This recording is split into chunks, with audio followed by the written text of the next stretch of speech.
So, you guys want to answer some questions? Let's do it. So, Ashley asks, how does one overcome cognitive dissonance and value systems? Ayahuasca. No. Well, continue. Sorry. If you value something such as prestige, money, etc., but you know you shouldn't, how do you change that? This is hard, and this is such a good question.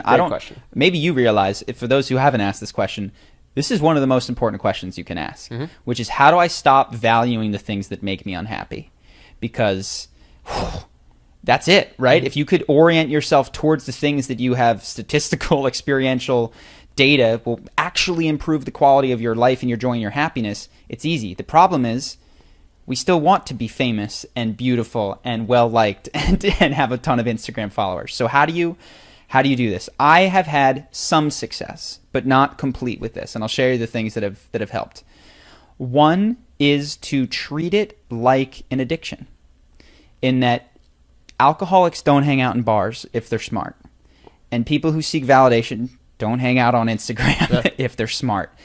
They don't go to the places, and they don't hang out in the environments that trigger it. And what I can say is, having gotten off of this stuff. And validation would count. I would count prestige in there, which was your question. I like prestige. Yes. Prestige is about the perception of other people. Sure. Prestige is not really about your accomplishments. No. If you continue to accomplish great things in your career and in your philanthropic efforts, but you just don't brag about them on social media, you're now just doing good stuff. You're no longer trying to chase the prestige.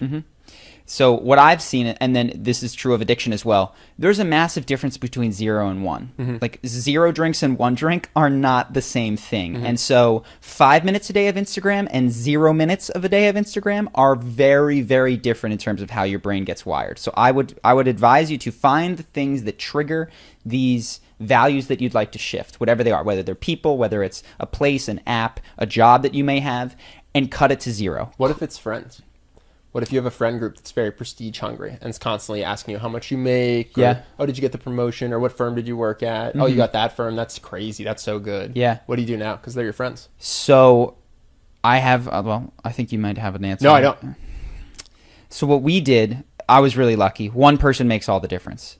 Human beings need social validation to feel like they're not schizophrenic and crazy. Yeah, you're not insane.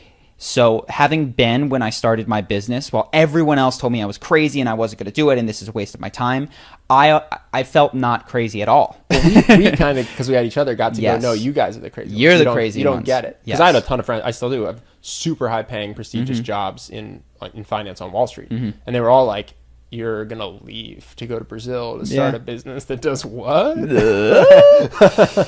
but I got to go to you. I got to go, these people don't get it. But if I was by myself, I think it would have been a lot of pressure. Yes. That would have eventually. So seek out and find at least one individual. And in order to do that, you have to speak up.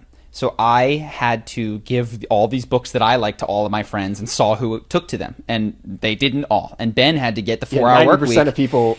Ben had to give the 4-hour work week to a bunch of people, and they didn't care. But luckily, we were best friends, and we both happened to seize upon this book. Yeah.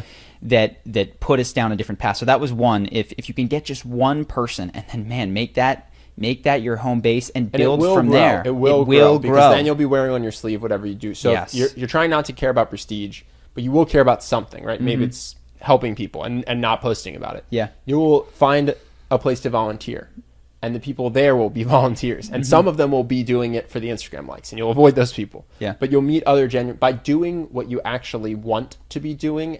You'll meet other people that have those values. Yeah. And then so that's the one that has really worked the best. When I look at the things in my life that are the most stubborn changes, it's that. Other things are these massive intervention experiences. So I don't just mean ayahuasca, which we talked about, but I also mean I've gone to personal development program, weekend things, where they get you for 40 hours over the course of the weekend and they beat you down and you break at some point and something shifts inside of you.